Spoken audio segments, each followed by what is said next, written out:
Poor Mary, I know your heart. You deserve the miracle, and let that confirm you in hoping and believing. My Master, I will always hope and believe now. I will never doubt again. Lord, I will live on faith. You have enabled me to believe what is unbelievable. And what about you, Martha? Have you learned? No, not yet.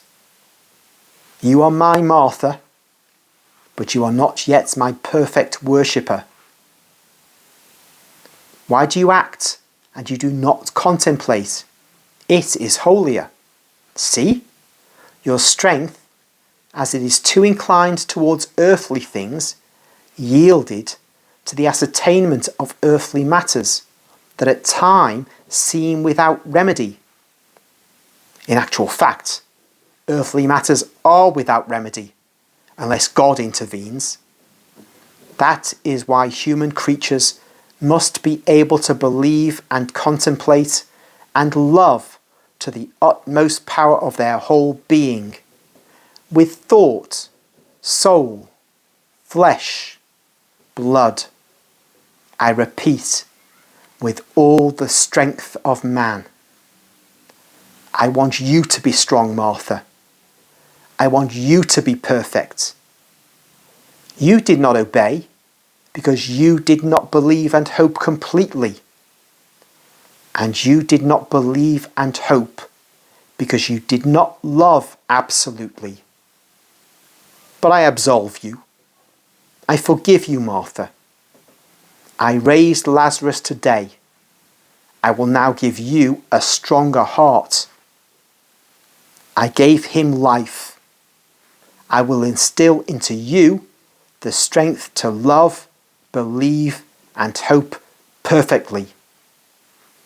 Be happy now and in peace. Forgive those who offended you in the past days. Lord, I have sinned against that. Not long ago, I said to old Hananiah, who had sneered at you in the previous days, who has triumphed, you or God, your mockery or my faith? Christ is the living being and the truth. I knew that his glory would shine more brightly. And you, old man, make yourself a new soul if you do not want to know what death is. You spoke the truth, but do not contend with the wicked, Mary. And forgive. Forgive if you want to imitate me. Here is Lazarus. I can hear his voice. Lazarus in fact comes in, wearing fresh clothes and clean shaven, his hair dressed and scented. Maximinus and the zealot are with him. Master, Lazarus kneels down once again, worshipping. Jesus lays a hand on his head and smiles, saying, "The test is over, my friend, for you and for your sisters. Be happy and strong now in serving the Lord. What do you remember, my friend, of the past? I mean, of your last hours?"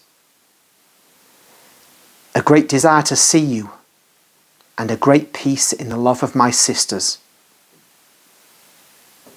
"What did you regret most to leave dying?" "You, Lord, and my sisters. You, because I would not have been able to serve you. Them, because they have given me every joy." "Oh me, brother," says Mary with a sigh. "You more than Martha. You've given me Jesus and the measure of what is Jesus. And Jesus has given you to me. You are the gift of God, Mary." "You said so also when you were dying," says Mary, and she scrutinises her brother's face. "Because it is my constant thought. But I've grieved you so deeply. Also my disease was painful, but through it I hope I have expiated the faults of old Lazarus and that I've risen purified to be worthy of God. You and I, the two who have risen again to serve the Lord, and Martha between us, as she has always been the peace of the house. Do you hear that, Mary?